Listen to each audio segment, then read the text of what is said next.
नमस्कार दोस्तों, मैं हूं राघवेंद्र। स्वागत है आप सभी का इन खबर पर। हरियाणा और जम्मू कश्मीर विधानसभा चुनाव के परिणाम 8 अक्टूबर यानी कि कल घोषित हो जाएंगे।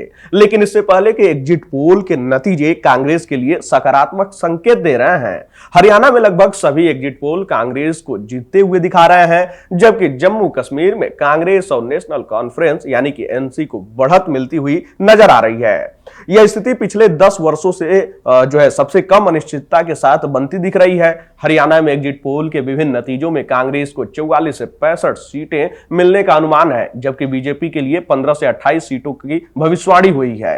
वहीं 2019 में बीजेपी को 40 और कांग्रेस को 21 सीटें मिली थी। यदि एग्जिट पोल के नतीजे सही साबित होते हैं तो यह स्पष्ट होगा कि बीजेपी न केवल अपनी सरकार गंवा रही है, बल्कि पार्टी के भीतर जो असंतोष और कमजोरियों के कारण यह स्थिति बनी है। हरियाणा में कांग्रेस ने 2014 में सत्ता खोने के बाद अपने प्रदर्शन में सुधार किया है।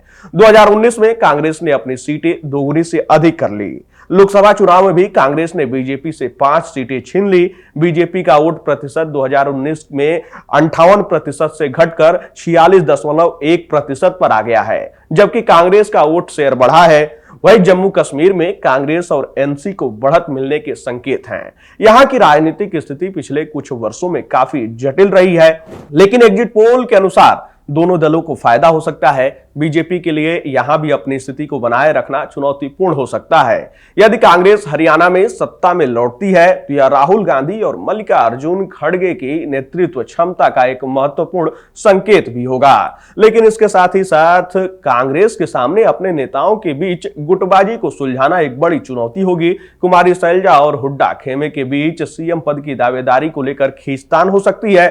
हरियाणा की सत्ता हाथों से फिसलने का मतलब भाजपा की पकड़ कमजोर होना और संघ यानी कि आरएसएस का उस पर दबाव बढ़ना भी होगा।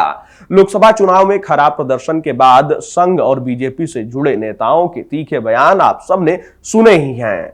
वही हरियाणा की सत्ता गई तो बीजेपी के लिए महाराष्ट्र में भी मुश्किल आएगी। सबसे पहली मुश्किल तो यही आ सकती है कि सीट बंटवारे पर बातचीत में शिवसेना यानी ये एकनाथ शिंदे वाला गुट उस पर भी भारी पड़ सकती है। वही लोकसभा चुनाव नतीजों से वैसे ही बीजेपी बैकफुट पर है। लोकसभा चुनाव के बाद सत्ताधारी गठबंधन के कई नेताओं ने बीजेपी के साथ गठबंधन का विरोध किया था।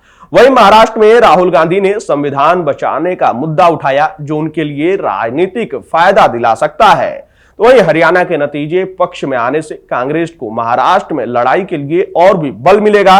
राहुल गांधी अभी ही वहां लग गए हैं और संविधान बचाने का जो मुद्दा उन्होंने उठाया है वह उन्हें फायदा लग रहा है।